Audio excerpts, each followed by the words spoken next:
Angry mobs of leftists are organizing on campuses determined to ban a significant portion of paleoanthropology research. They further aim to scale back archaeology and related fields such as craniology, morphometrics, and forensic science that do not conform to their leftist values. Buoyed by past successes in canceling distinguished researchers willing to tackle edgy topics like race and IQ, these leftist agitators are now targeting more mainstream figures. These woke warriors are bolstered by an army of academics entrenched in American universities and institutions overseas. They argue that paleoanthropology has been too dominated by white males and is too Eurocentric. Quote, paleoanthropology is too white, end quote. South African anthropology professor Lauren Schroeder, University of Toronto. Aaron Panofsky, UCLA sociologist, remarking on Richard Lynn and DNA double helix discoverer James Watson, quote, hardcore scientific racists are mostly old white men, end quote. They further argue that many scientists have been insensitive to indigenous populations, often marginalizing their voices and misrepresenting their cultures. A white male dominated science? Sage Journals 2013, Armchair Anthropology is an early and discredited method of anthropological research without contact with studied people using techniques less reliable from the comfort of one's own home. Rebecca Ackerman is an anthropology professor at Cape Town University in South Africa. She is also the former PhD advisor of Professor Lawrence Schroeder. Ackerman, The Conversation, October 2023. Raymond Dart, Robert Broom, Philip Tobias, Lee Berger. The history of human evolution is traditionally told as a story of white male exploration and discovery.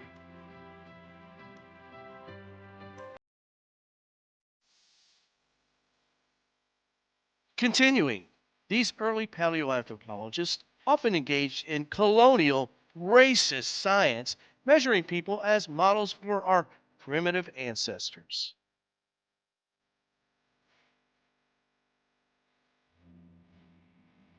Others have suggested that white anthropologists in the past have been exploitative of African tribesmen.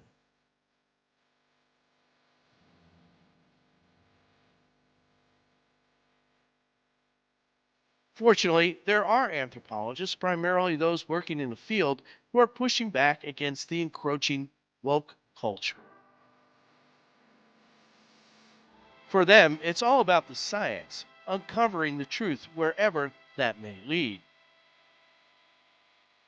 On the front lines in California,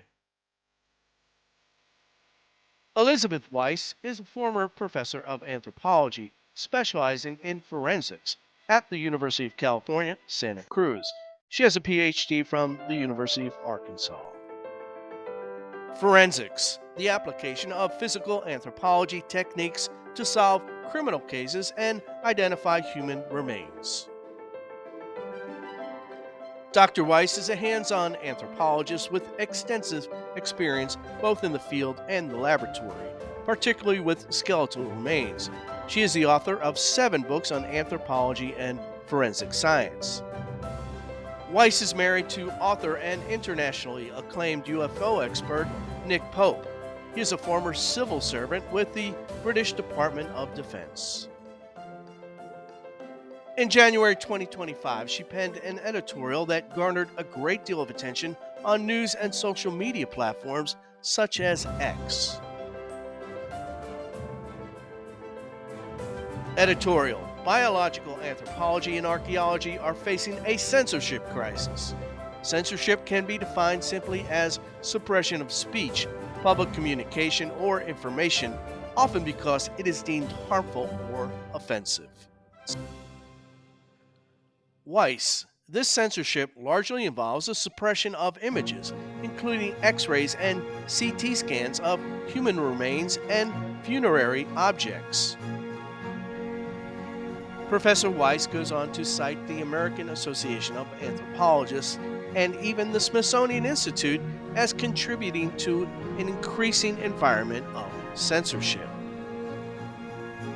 Statement from the American Association of Archaeologists, quote, out of respect for diverse cultural traditions, photographs of full or explicit human remains are not accepted for publication in any SAA journal, end quote. Weiss explains that archaeologists may be at risk of being prevented from examining ancient mummies.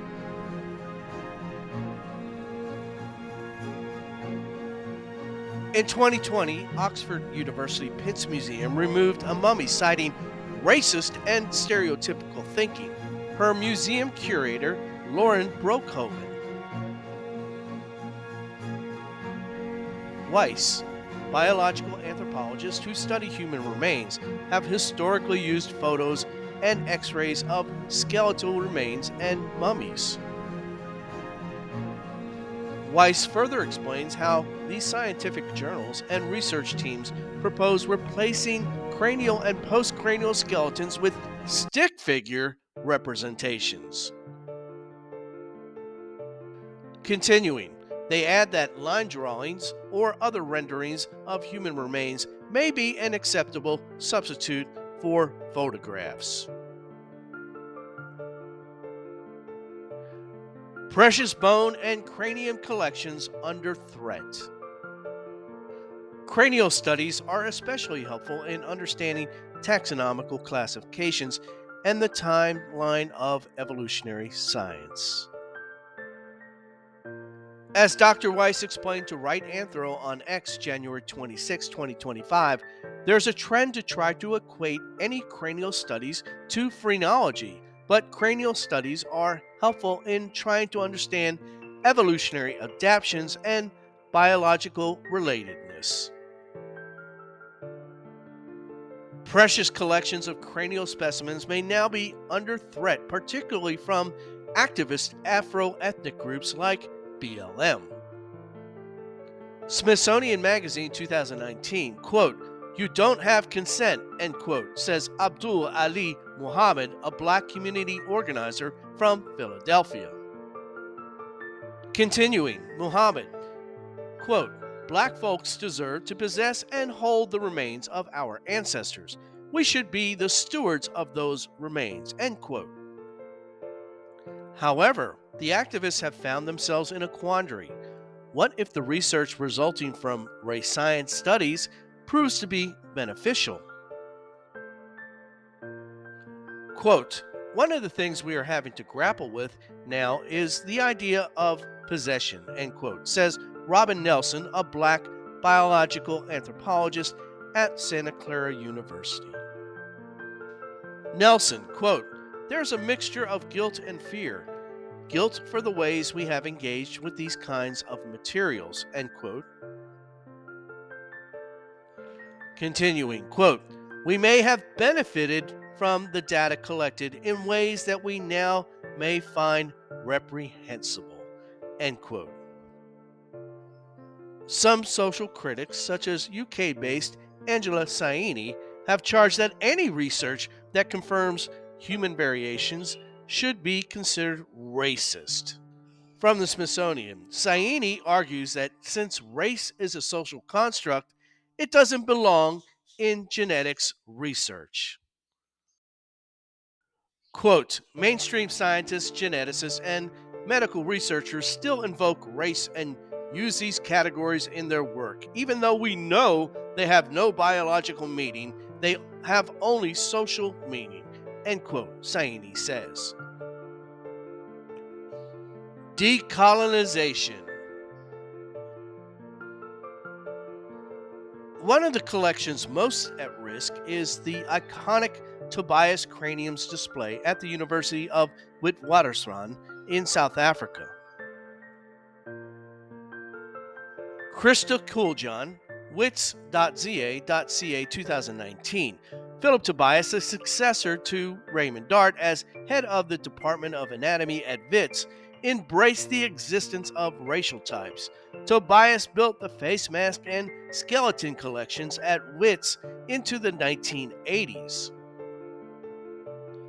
Another factor at play, African governments are increasingly making it difficult, nearly impossible, for Western scientists to conduct research within their borders. With decolonization, antiquities laws have been strengthened and bureaucratic hurdles increased, most especially in Kenya and Ethiopia. Grant money and published articles in distinguished science journals is also being directed to Africans away from Western scientists. Ardipithecus discoverer Tim White was denied grant money for the Middle Awash. A former Ethiopian student of his has received 8 grants and 2 published papers in Nature. White quipped, quote, "Draw your own conclusions," end quote.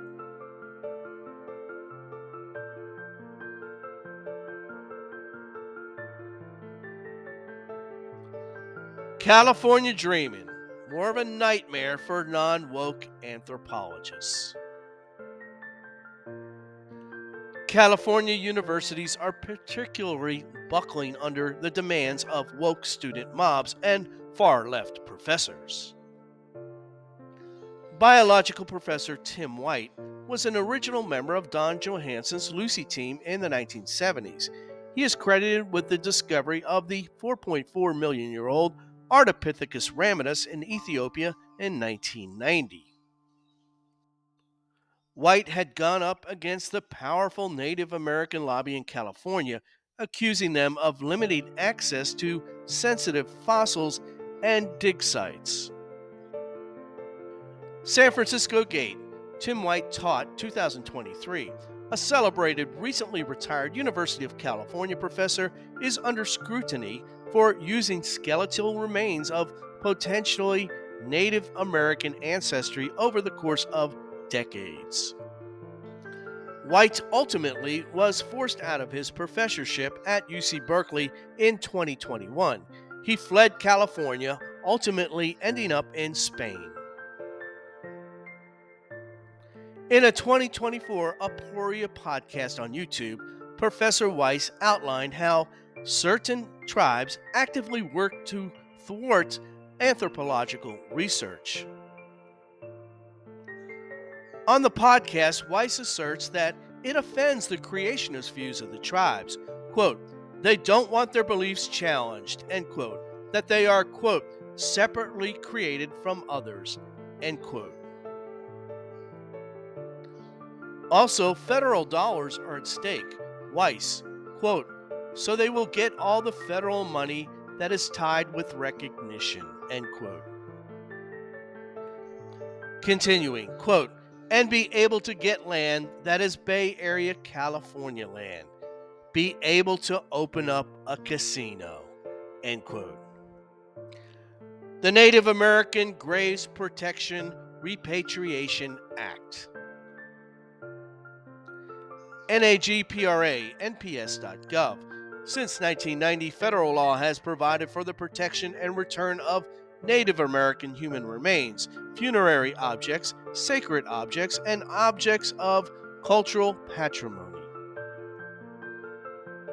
According to ProPublica 2023, the Biden administration used heavy-handed tactics to speed up the process of forcing many museums to relinquish indigenous remains and burial items. ProPublica, new federal rules aim to speed repatriations of native remains and burial items 2023. This means increased restrictions on radiocarbon dating, DNA extractions, and bone chemistry analysis on Native American remains. Exporting woke. Woke anthropology appears to be spreading to the UK at an alarmingly rapid rate. British universities, museums, and institutions are increasingly adopting progressive ideologies. Under the guise of indigenous and immigrant rights, progressives are demanding anthropologists and other researchers change the course of their studies. Paul Joseph Watson, quote, "We live in an era where museums don't preserve history, they erase it," end quote. YouTube podcast, September 2020. Weiss, quote, "This isn't just a U.S. problem. The National Museum of Scotland has put out a statement that all human remains, except those that are wrapped, have been removed from our online database," end quote. Marshall News Messenger, September 2019. The Black Lives Matter movement has led to a re-examination of the British Empire. Pitt's Museum Director, Marenka Odium, quote, "Exhibits removal is at the heart of decolonization," end quote. The ongoing battle over Homo rhodesiensis and the cobway skull exemplifies the aggressive nature of the woke left's efforts to overtake anthropology in the UK. Discover Magazine 2019. Zambia has been demanding its return for many years. Discover 2019. In many ways, the case for repatriation of the cobway skull echoes that made by Native Americans under the 1990 Graves Protection and Repatriation Act, which provides for the return of artifacts and human remains. Ownership of the skull has been disputed since Zambia and Zimbabwe split off from Britain and became independent countries in the early 1960s. This despite the fact that the specimen was discovered by a white man, Tom Zwiglar, in a quarry in the white homeland of Rhodesia in 1921. Rising up for free speech rights and truth in anthropology. There are some hopeful signs with an emerging anti-woke movement within anthropology, even among faculty. Despite enormous international pressure, the British government has not caved so far on Cobway. Professor Gerhard Weber, a paleoanthropologist at the University of Vienna, has pushed back against efforts to send the Cobway skull to Zambia. He suggests a renegotiation. Meanwhile, in 2023, the Carl Linnaeus Society flatly rejected calls to change the name of the famed Cobway skull from Homo rhodesiensis, named after English colonialist Cecil Rhodes. Chris Stringer, regarded as the godfather of paleoanthropology, strongly supported the Linnaeus Society's stance in favor of retaining the classification of Homo rhodesiensis for Cobway over the proposed Bodo. Most recently, prominent scientists like Harvard's Jerry Coyne, Princeton's David Reich, and Richard Dawkins have been challenging woke narratives on biological race. Reich, 2018 New York Times op-ed. Geneticists are learning that while race may be a social construct, differences in genetic ancestry that happen to correlate to many of today's racial constructs are real. Pitt law professor Amy Wax was one of the first to be targeted by the woke mob on college campuses. Dr. Wax was criticized for openly advocating what has been described as race realist views, particularly on IQ variation between Europeans, Asiatics, and Africans. Professor Wax remains resilient despite facing intense criticism from the left. In a bit of a backfire, she has become a cause célèbre and is now a darling of the conservative media. Professor Weiss, along with her friend, Professor Wax, is in good company. Dr. Weiss may not be fighting this battle alone. Thank you for watching. An announcement and a couple housekeeping items. We shall see you soon.